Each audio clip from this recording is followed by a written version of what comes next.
আজকে আমাদের বাড়িতে নবান্ন উৎসব পালন করা হয়েছে, মানে উৎসব না, আমরা ঠাকুরকে নতুন জিনিস দিয়ে ভোগ নিবেদন করেছি, সেটাই একটু মিনি ব্লগে তোমাদের সাথে শেয়ার করতে এলাম। তো প্রথমে আগে ঠাকুরগুলোকে একটুখানি শেয়ার করে নিই, তারপরে নবান্নর জিনিসগুলো তোমাদের সাথে শেয়ার করব।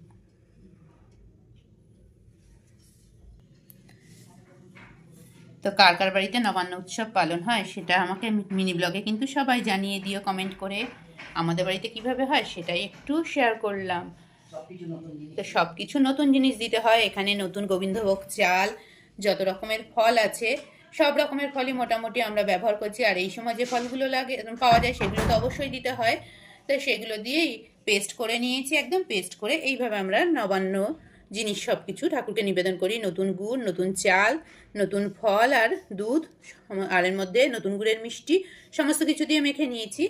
আর এখানে রয়েছে দেখো মিষ্টি। তো চলো মিনি ব্লগে এটাই শেয়ার করে নিলাম।